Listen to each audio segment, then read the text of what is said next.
नमस्कार, बहुत-बहुत स्वागत है हमारे चैनल पर। तो यहाँ पर एक बहुत ही बड़ी अपडेट निकल कर आ रही है एसएससी जीडी की तरफ से। तो एसएससी जीडी ने अपना नोटिफिकेशन जारी कर दिया है। तो जिसमें आपको बता दें कौन-कौन से डेट्स इंपॉर्टेंट है, आपको याद रखने चाहिए और कब-कब से एग्ज़ाम होगा, क्या प्रोसेस है, कितने वैकेंसीज़ आ चुकी हैं, संपूर्ण जानकारी आपको डिटेल के साथ बताने वाले हैं। तो यहाँ पर आपको बता दें 5 तारीख से ये फॉर्म स्टार्ट हो चुका है, जो कि शाम को लिंक एक्टिवेट हुआ था, बीच में एक्टिवेट नहीं हुआ था। अब बहुत सारे बच्चों का कमेंट आ रहा था कि लिंक एक्टिवेट अब तक नहीं हुआ है सर, नहीं हुआ है। तो मैं आपको बता दूं यहाँ पर लिंक जो है वो शाम को एक्टिवेट हुआ, जिसकी वजह से आपको ये देखने को नहीं मिल रहा है। अब इंपॉर्टेंट डेट्स क्या है, तो यहाँ पर आप लास्ट फॉर्म भर सकते हैं 14 अक्टूबर तक, यानी पूरा 1 महीने का समय यहाँ पर दे दिया गया है। अगर आप भी फॉर्म भरने के लिए इच्छुक है तो जल्दी से भर दें, क्योंकि फॉर्म भरते भरते सर्वर डाउन हो जाता है भाई बहनों।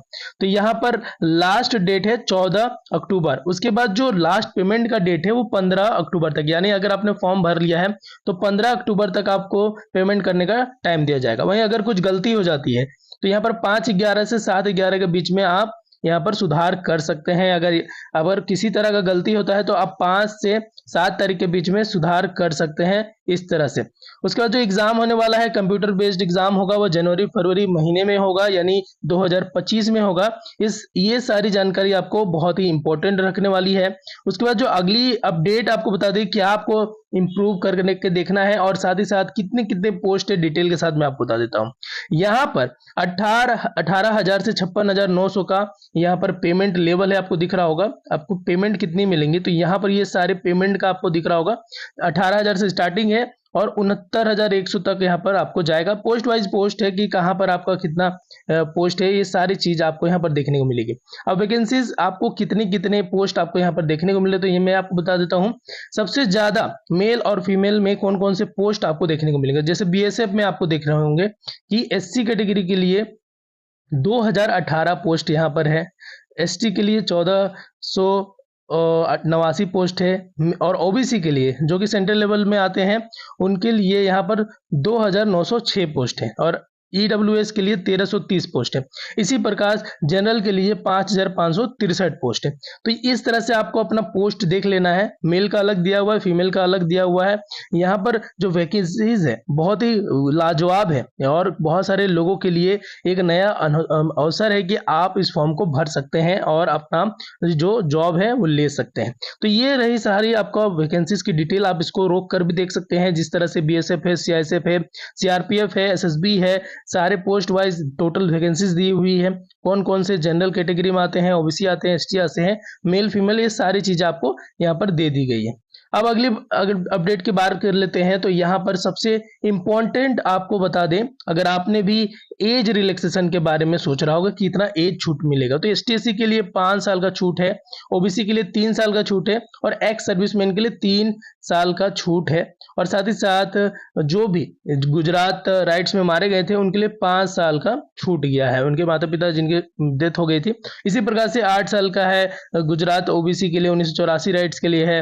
एसटीएससी के लिए यहाँ पर गुजरात 2002 के लिए राइट्स के 10 साल के लिए छूट दिया गया। अगर आप इस तरह से आते हैं इन सारे पोस्ट में, इस तरह से आपको अगर दिखाया जाता है तो आप इसमें भर सकते हैं। उसके बाद ये तो आपको जानकारी मिल गई कि आप किस तरह से फॉर्म को भर सकते हैं और कितनी पोस्ट है और कितना आपका ये छूट मिला है। इसी तरह से मैं आपको बता देता हूँ बहुत सारी चीजें आपको इंपॉर्टेंट क्या क्या देखने को मिल सकती है। आप अगर फॉर्म को जब भी भरते होंगे तो बहुत सारी गलतियां कर सकते हैं, लेकिन आपको ध्यान पूर्वक फॉर्म को भरना है। जी हाँ, फॉर्म भरते भरते साथ ही साथ ये सारी चीजें आपको देख लेनी है, जिसमें आप क्वेश्चंस किस प्रकार से आएंगे और कौन कौन से सब्जेक्ट से कितने आएंगे। तो यहाँ पर है जो पेपर, जो कंप्यूटर बेस्ड एग्जामिनेशन होगा, वो आपको 2 मार्क्स के लिए हर क्वेश्चन का दिया जाएगा, जिसमें 80 क्वेश्चंस होंगे। जैसे कि जनरल इंटेलिजेंस के लिए आपके 20 क्वेश्चंस होंगे, जिसमें 40 नंबर आपको मिलेंगे।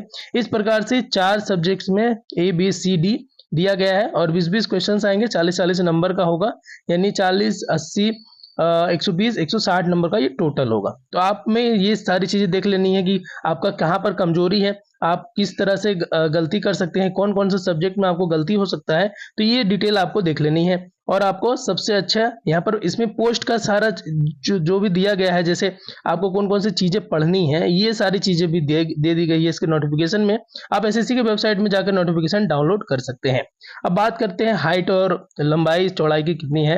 तो आपको बता दें, मेल के लिए है 5 किलोमीटर 24 मिनट में आपको दौड़ लगानी है, और फीमेल के लिए 1.6 किलोमीटर, जी हाँ, 8.5 मिनट में आपको कंप्लीट कर लेनी है। ठीक है, उसके बाद साथ ही लद्दाख के लिए अलग दिया गया है, और लद्दाख रीजन के लिए अलग, जो भी बच्चे लद्दाख से बिलोंग करते हैं उनको लिए अलग दिया गया है।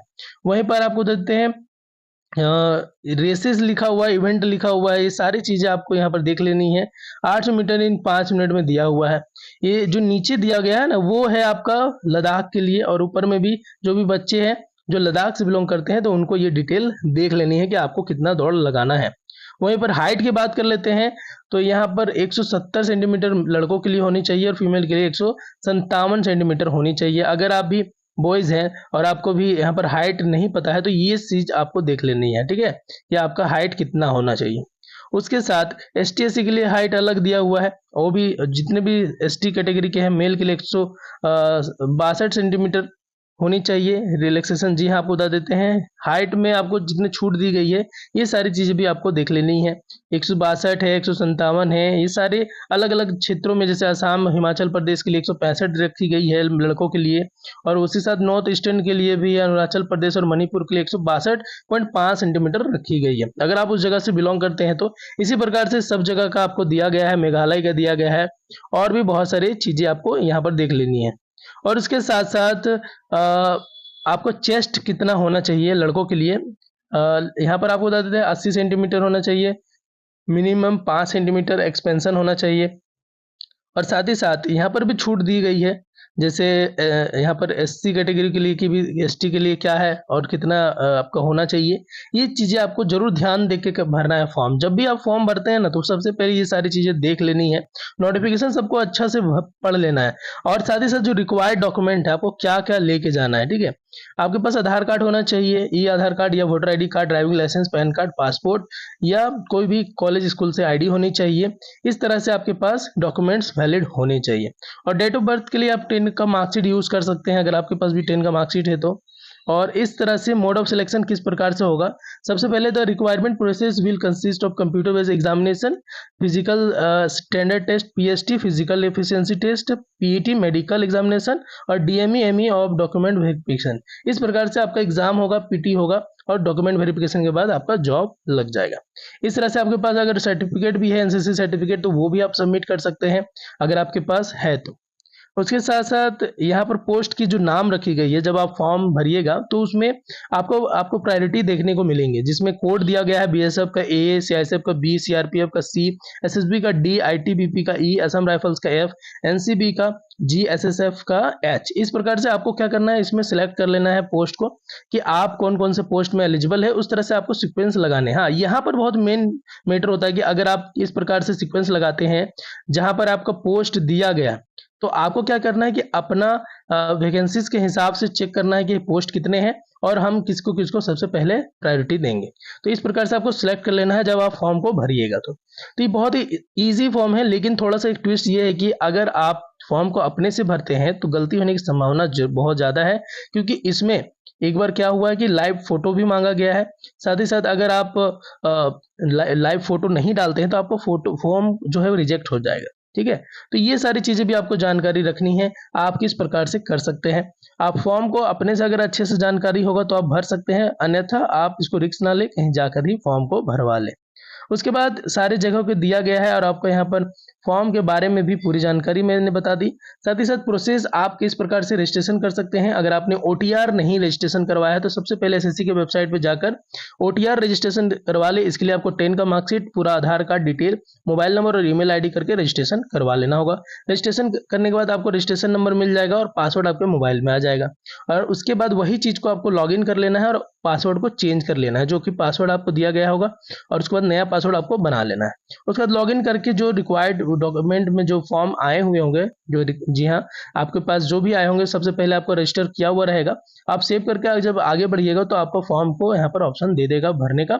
आप यहाँ पर जो भी ऑप्शन में आए हुए होंगे, जैसे एसएससी का फॉर्म आ चुका होगा तो आप इसको डायरेक्ट लॉगिन करके आप फटाफट, पहले से सारा डॉक्यूमेंट भरा हुआ रहेगा आपका, बस आपका जो क्वालिफिकेशन डिटेल है यानी 10 का डिटेल आपका मांगा जाएगा, वो आपको भर लेना है। इसमें डिटेल देख के भरना है। जब भी आप स्टेट अगर सीबीएसई से हैं तो दिल्ली आपको सिलेक्ट कर लेनी है। बहुत सारे बच्चों का ये सवाल होता है कि हमारा तो झारखंड स्टेट है लेकिन सीबीएसई दिखाता ही नहीं है, या बिहार स्टेट है, या किसी प्रकार का कहीं पर भी स्टेट है, तो आपको ये चीज़ें भी ध्यान रखनी है कि आप सीबीएसई जब भी सिलेक्ट करेंगे तो स्टेट को दिल्ली सिलेक्ट करेंगे।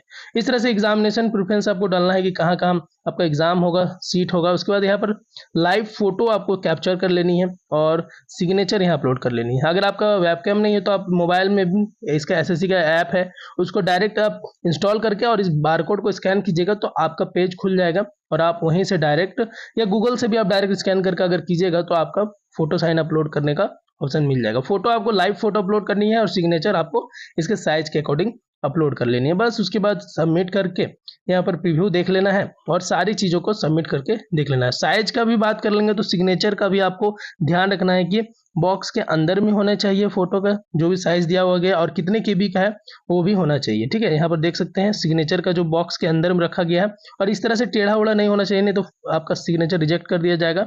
वही बात कर लेते हैं फोटो। इस तरह से आपका फोटो होना चाहिए, लाइव में आपका दिखना चाहिए चेहरा, दोनों कान दिखने चाहिए। इस तरह से साइड और टेढ़े मेढ़े और चश्मा पहने हुए आप फॉर्म को नहीं खींच सकते हैं। अगर आपने ये सारी गलतियां कर रखी हैं तो इस चीज को भी ध्यान रखना है, और इस प्रकार से आप फॉर्म भर के कंप्लीट कर सकते हैं। और अगर आपको भी इसी तरह से जानकारी चाहिए तो हमारे चैनल के साथ जुड़ जाइए। मैंने पूरे डिटेल के साथ आपको वीडियो बनाया बताया। और भी कोई क्वेश्चन है तो कमेंट सेक्शन में कमेंट करके बता सकते हैं, और वीडियो पसंद आए तो वीडियो को लाइक शेयर और कमेंट जरूर कर दें। मिलते हैं अगले वीडियो में। जय हिंद।